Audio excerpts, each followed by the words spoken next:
Hello friends, welcome in Priyanka's teaching. Today I am going to explain you lesson number 6 given in the book of class 3 New Oxford Modern English. Friends, the title of the chapter is Uncle Prashad and the Flying Machine part 1. Friends, I am going to explain you the chapter, so please be with me and let's start. Ravi was sitting on his bed. Ravi जो है वो अपने bed पे बैठा हुआ था and thinking, और कुछ सोच रहा था। He had a pencil and a piece of paper in his hand. उसके हाथ में एक पेंसिल और एक पेपर था, ठीक है। He was drawing a flying machine. वो उस पे फ्लाइंग मशीन बना रहा था। Ravi's design was nearly finished. अब उसका जो डिजाइन जो कि वो पेपर पे बना रहा था वो अब लगभग खत्म होने वाला था। It was a good design, ये एक अच्छा डिजाइन था।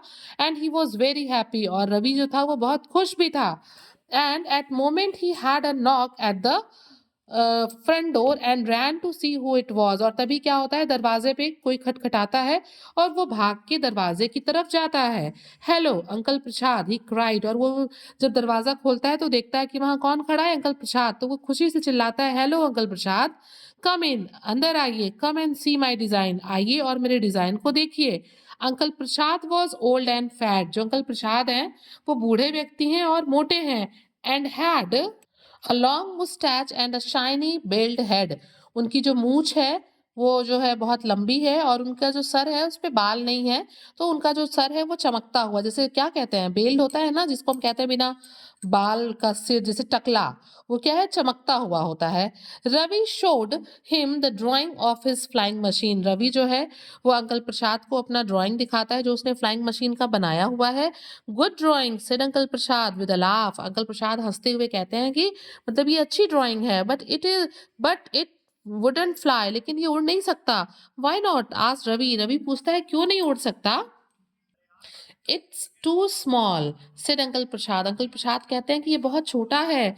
ही thought a little and pulled at his moustache. वो थोड़ा सोचते हैं और अपने मूंछों को जो है ऐसे खींचते हैं, ठीक है, और कहते हैं besides he continued it's got no engine. और उसके बाद वो कहते हैं कि इसके अलावा, आगे अपने बात को कंप्लीट करते हुए कहते हैं कि इसमें इंजन भी नहीं है कि ये उड़ेगा। It doesn't have an engine said Ravi. Ravi कहता है कि इसमें इंजन नहीं रहता, इट्स अ ग्लाइडर। ये बिना इंजन का उड़ने वाला जहाज है, ठीक है। I am going to start work on it this week. वो कहता है कि मैं इस हफ्ते इस पे काम शुरू करने जा रहा हूँ। कम बैक इन 2 मंथ्स, कि आप फिर 2 महीने में आइएगा। And I will give you a ride. मैं आपको इस पे एक राइड जो है वो कराऊंगा। All right said uncle Prasad. Uncle Prasad कहते हैं ठीक है, लेट्स सी व्हाट हैपेंस। चलो देखते हैं कि क्या होता है 2 महीने बाद। In the next few days Ravi worked very hard. अगले कुछ दिनों तक जो है रवि जो है उस ग्लाइडर पे बहुत मेहनत करता है, बहुत कठिन परिश्रम करता है। ही collected lots of bamboo and string. वो बहुत ढेर सारे बैम्बो और स्ट्रिंग यानी कि स्प्रिंग्स को कलेक्ट करता है। And a great deal of old newspapers. और बहुत ही ढेर सारे न्यूज़पेपर्स को भी इकट्ठा करता है अपना फ्लाइंग मशीन बनाने के लिए। He borrowed a knife and a screwdriver. और वो किसी से जो है चाकू और स्क्रू ड्राइवर भी उधारी लेकर आता है। At the back of the house was an empty garage. उसके घर के पीछे एक एम्प्टी गैरेज था। Ravi said to his father. Ravi अपने पिताजी से कहता है, father I need a workshop, कि मुझे एक वर्कशॉप की जरूरत है। I am making a flying machine, मैं एक फ्लाइंग मशीन बना रहा हूँ। His father laughed. उसके पिताजी रवि की बात सुन के हंसने लगते हैं। All right he said. वो कहते हैं ठीक है, use the garage but don't make too much noise. वो कहते हैं ठीक है, तुम गैराज का यूज कर लो फ्लाइंग मशीन बनाने के लिए, लेकिन तुम वहां पे बहुत ज्यादा शोर शराबा मत करना।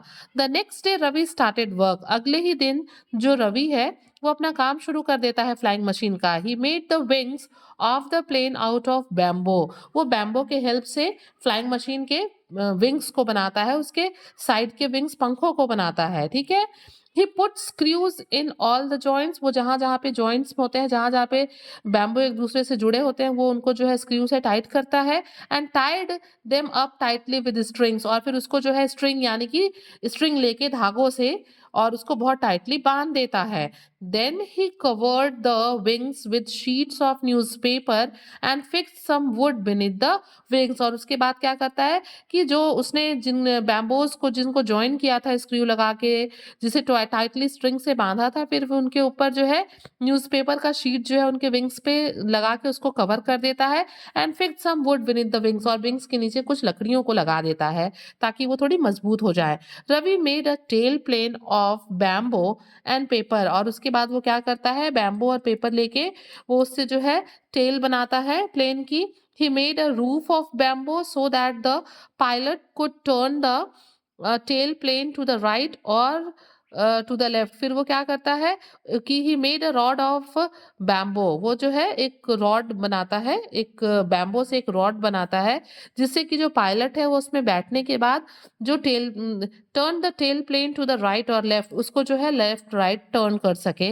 Ravi painted the newspaper wings a bright blue, वो क्या करता है कि वो जो न्यूज़पेपर्स हैं उनको जो है ब्राइट ब्लू कलर में, विंग्स के जो न्यूज़पेपर्स हैं ये आप देख सकते हैं, उसको ब्राइट ब्लू कलर में कलर कर देता है। In 2 months the plane was finished, 2 महीने में जो जो प्लेन है वो बन के तैयार हो जाती है। Then he showed it to his father, उसके बाद वो जो क्या करता है वो अपने फादर को उस प्लेन को दिखाता है। His father was quite dilated, उसके पापा थोड़े खुश होते हैं कि भाई बच्चे ने मेहनत करके इतना अच्छा प्लेन बनाया। Will it fly, he asked, और उसके फादर उससे पूछते हैं कि क्या ये उड़ेगा। Of course it will said Ravi, Ravi कहता है हाँ ये बिल्कुल उड़ेगा। Uncle Prasad is going to be the first pilot, और वो कहता है कि इस प्लेन के फर्स्ट पायलट कौन होंगे, अंकल प्रसाद होंगे। The first flight will be on Sunday morning at 10 o'clock, और वो अपने फादर से बताता है कि इस फ्लाइंग मशीन की पहली उड़ान जो है संडे को मॉर्निंग में होगी, कितने बजे, 10 बजे। On Sunday uncle Prasad came for breakfast, Sunday को जो अंकल प्रसाद हैं वो रवि के यहाँ ब्रेकफास्ट पे आने वाले हैं। After breakfast Ravi took him to the garage to take the plane, और ब्रेकफास्ट के बाद जो रवि है उनको क्या करता है, ले जाता है गैराज की तरफ, ले जाता है प्लेन दिखाने के लिए। It doesn't look very strong said uncle Prasad, uncle Prasad कहते हैं कि ये बहुत मजबूत नहीं दिख रहा है। Oh it is, oh it is said Ravi, Ravi कहते हैं अरे ये मजबूत है। It will easily carry you, ये आसानी से आपको कैरी कर सकता है। Uncle Prasad laughed and he thought to himself, uncle Prasad जो है हंसते हैं रवि की बात को सुन के, और वो अपने बारे में सोचते हैं what a noise there will be when I sit on it and everything break, और वो अपने मन ही मन सोच रहे होते हैं कि मैं इतना मोटा तगड़ा आदमी हूँ, जब मैं उस पे बैठूंगा तो इसके टूटने की कैसी आवाज आएगी, क्या आवाज होगी। He and Ravi carried the plane out of the garage, वो दोनों मिलके अंकल प्रसाद और रवि प्लेन को वहां से गैरेज से निकालते हैं। And along the road to a little hill, और सड़क से होते हुए उसको लेके एक छोटी सी पहाड़ी पे आते हैं। Lots of people saw them, बहुत ढेर सारे लोग उन्हें रास्ते में देखते हैं। Carrying the plane and followed him, जब लोग उनको प्लेन को कैरी किए हुए देखते हैं तो लोग उनके पीछे पीछे चल देते हैं। At last they came to the hill and put the aeroplane down at the very top of a high flat rock, और फिर क्या होता है जब वो पहाड़ी पे आ जाते हैं तो वो एरोप्लेन को वहां रख देते हैं एकदम टॉप पे, ऊंचाई पे, पत्थरों की ऊंचाई पे, बिल्कुल जो हिल का सबसे ऊंचा पार्ट है वहां पे वो उसको रख देते हैं। Now uncle Prasad jump in cried Ravi, Ravi जो है चिल्ला के कहता है कि अंकल प्रसाद जंप इन, कूद के उसमें बैठ जाइए। Jump in shouted uncle Prasad, jump in where, uncle Prasad कहते हैं जंप इन, अरे कहाँ मैं कूद जाऊं, मतलब कहाँ कूद के बैठ जाऊं। ओह सेड रवि, रवि कहता है ओहो you have to sit on this piece of wood, आपको इस लकड़ी के टुकड़े पे बैठना है। नाउ लिसन केयरफुली, अब ध्यान से सुनिए। I will tell you how to fly the plane, मैं आपको बताता हूँ, मैं आपको बताऊंगा कि ये जहाज कैसे उड़ाना है। These loops of string are for you, ये जो लूप्स बने हुए हैं स्ट्रिंग के ये आपके लिए हैं। फॉर योर फीट, ये आपके पैर के लिए हैं जो लूप्स हैं। And you put both hands on this bar, और अपने हाथ को आप इस बार पे जो है रख सकते हैं। If you want the plane to go up, अगर आप चाहते हैं कि ये जो प्लेन है वो ऊपर जाए, you pull the bar towards you, तो आप इस बार को अपनी तरफ खींचिएगा, ठीक है। If you want the plane to go right, you push your right foot down. और अगर आप चाहते हैं कि प्लेन राइट डायरेक्शन में जाए तो आप अपने पैर को जिसको आपने लूप में रखा है तो अपने राइट फुट को नीचे डाउन करिएगा। If you want the plane to go to the left, अगर आप चाहते हैं कि आपका प्लेन लेफ्ट में जाए, you put your left foot down, तो आप अपने लेफ्ट फुट को नीचे कर लीजिएगा। You can remember all that, और फिर वो can you remember all that, फिर वो पूछता है अंकल प्रसाद से कि क्या आप इन चीजों को, जो भी मैंने आपको डिमॉन्स्ट्रेट किया, आप इन चीजों को याद रख सकते हैं? Uncle Prasad smile to himself, uncle Prasad जो है वो खुद पे हंस रहे होते हैं। He knew the plane would not fly and so was not frightened at all, वो जानते थे कि ये प्लेन उड़ेगा नहीं और इसलिए वो डरे हुए भी नहीं थे। ही सेट ऑन द सीट, वो सीट पे बैठ जाते हैं। And put his feet through the loops of string, और अपने पैरों को उन लूप्स में जो है स्ट्रिंग के मतलब सेट कर देते हैं, डाल देते हैं। And held tightly on to the bamboo rod, और बैम्बो रॉड को तेजी से बहुत टाइटली पकड़ लेते हैं, जोर से। I am ready he said to Ravi, और वो रवि से कहते हैं कि मैं तैयार हूँ, but the plane is not going up, लेकिन ये प्लेन ऊपर नहीं जा रहा है। अंकल प्रसाद लाफ्ड लाउडली, और ये कह के अंकल प्रसाद जोर से हंसने लगते हैं। चलिए हम पार्ट 2 पढ़ते हैं और फिर हमें पता चलेगा कि फिर आगे इस स्टोरी में क्या होता है।